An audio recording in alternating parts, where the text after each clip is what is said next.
everyone, welcome back to this channel. Today we will talk about the most important topic from the biology unit genetics. So आप देख रहे हो आज हम पढ़ेंगे मॉलिक्यूलर बेसिस ऑफ इनहेरिटेंस के बारे में, राइट? यहाँ पे ऐसा कौन सा मॉलिक्यूल है जो इनहेरिट होता है पेरेंट्स से ऑफस्प्रिंग में, कैसे जो कैरेक्टर्स हैं वो ट्रांसफर हो रहे हैं, कैसे बच्चे अपने पेरेंट्स की तरह दिखते हैं, ठीक है, किसी की आईज अपनी मम्मी की तरह दिख रही हैं या किसी की नोज उसके फादर पे गई है, तो ये सब क्यों होता है? बिकॉज ऑफ जीन्स, ठीक है, जिसके बारे में हम पढ़ेंगे इस चैप्टर में।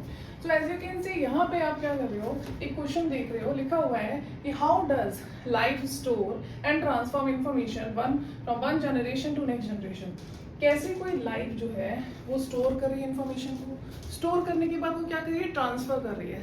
इन सब के बारे में हम आने वाली वीडियो में पढ़ने वाले हैं। So let's get started. ये किसकी वजह से होता है? ये होता है डीएनए की वजह से, ठीक है, DNA that means deoxyribonucleic acid. Deoxyribonucleic acid ही क्या करता है, स्टोर करता है इंफॉर्मेशन और ये ट्रांसफर करता है पेरेंट से ऑफस्प्रिंग में।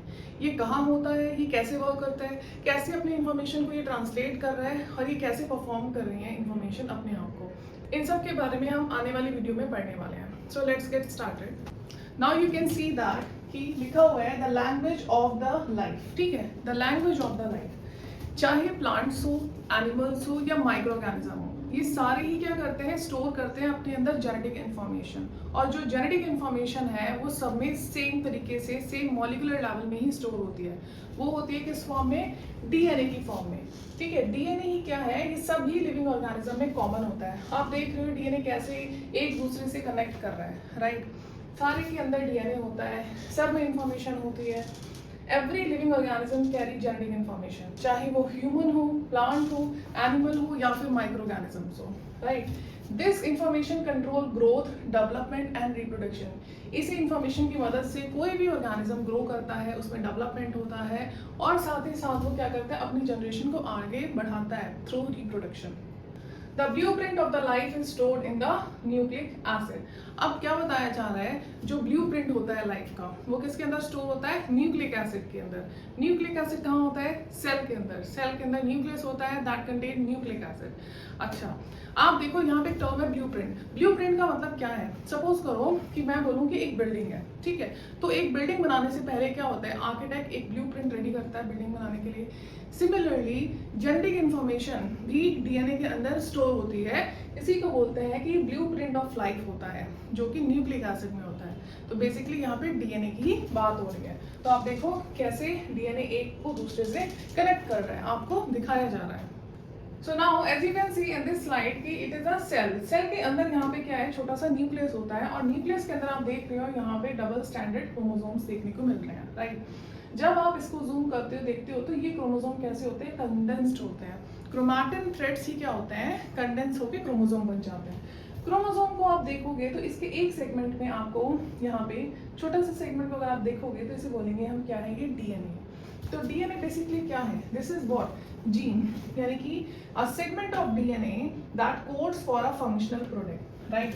मतलब कि जीन क्या होता है, डीएनए का वो पार्ट होता है, वो फंक्शनल पार्ट होता है जो क्या करता है, कोड करता है किसी इंफॉर्मेशन को, ताकि वो इंफॉर्मेशन पेरेंट से ऑफस्प्रिंग में जाए और वो एक्सप्रेस हो। So DNA is the genetic material, the foundation of heredity, ठीक है। हेरिडिटी की जो फाउंडेशन है वो क्या होता है, डीएनए।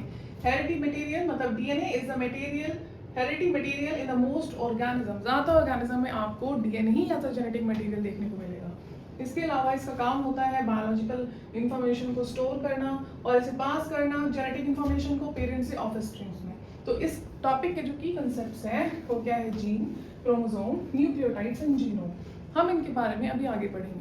साइंटिस्ट काफी टाइम से ये सोच रहे थे ऐसा क्या है जो पेरेंट्स से ऑफस्प्रिंग में इंफॉर्मेशन लेके आता है। उनको ये तो पता था कि कोई तो मटेरियल है जो पास होता है पेरेंट्स से ऑफस्प्रिंग में, बट वो श्योर नहीं थे, उनको ये नहीं पता था एग्जैक्ट वो क्या है। तो सम टाइम तो कुछ साइंटिस्ट कहते थे कि भाई आरएनए हो सकता है, कोई कहता था डीएनए हो सकता है। तो इस पे काफी एक्सपेरिमेंट्स हुए, तो जो आप इस चैप्टर में पढ़ने वाले हो आगे। लेकिन अभी हम देखेंगे दो न्यूक्लिक एसिड्स को यहाँ पे कंपैरिजन में। तो न्यूक्लिक एसिड क्या करता है, कंटेन करता है इंफॉर्मेशन। तो this is the DNA and that one is the RNA. आप देखो डीएनए कैसा है, डबल स्टैंडर्ड है, राइट? डीएनए कैसा होता है, double standard, double helix structure होता है। It store genetic information. इसमें जो शुगर होती है वो आपको याद रखना है आरएनए से अलग होती है। तो डीएनए में जो शुगर होती है that is deoxyribonucleic acid, deoxyribose बोलते हैं इसे। इसके अलावा जो बेसिस होते हैं वो होते हैं हमारा एडेनिन, थाइमिन, गुआनिन, साइटोसिन। मतलब A, T, G, C are the nitrogenous bases present in DNA. जब हम बात करें आरएनए की यानी कि राइबोन्यूक्लिक एसिड की, तो आप देखेंगे ये सिंगल स्टैंडर्ड है। यूजुअली आपको सिंगल स्टैंडर्ड देखने को मिलता है। It help express genetic information. DNA carry करता है इन्फॉर्मेशन, स्टोर करता है, लेकिन ये क्या करता है, ये एक्सप्रेस करता है। ओके, इसमें जो शुगर होती है वो राइबोज होती है। इसके अलावा जो बेसिस हैं आप देखोगे यहाँ पे कॉमन बेसिस कौन से हैं, A, G, C, right, adenine, guanine, cytosine. So जो डीएनए होता है इसमें थाइमिन प्रेजेंट होता है and RNA contain uracil instead of thymine. So this is the basic difference of the DNA and RNA nitrogenous base. So हम देखें कि दोनों ही जो पॉलीमर्स हैं वो न्यूक्लियोटाइड के बने होते हैं and DNA store genetic information but RNA help expresses genetic information. Store करना अलग बात होता है लेकिन उस इन्फॉर्मेशन को एक्सप्रेस करना अलग बात होता है। सपोज करो कि आपके पास एक बुक है, ठीक है, उसमें सारा टेक्स्ट कॉन्टेक्स्ट लिखा हुआ है, लेकिन तुम्हें अगर वो बताना है किसी को या आपको अपने आंसर को एक्सप्रेस करना है तो तुम उसे कैसे करोगे? तो एक्सप्रेस करना इज अ डिफरेंट थिंग और लिखा हुआ है वो अलग बात होता है। सिमिलरली डीएनए में जेनेटिक इन्फॉर्मेशन होती है लेकिन एक्सप्रेस करवाता है कौन? आरएनए।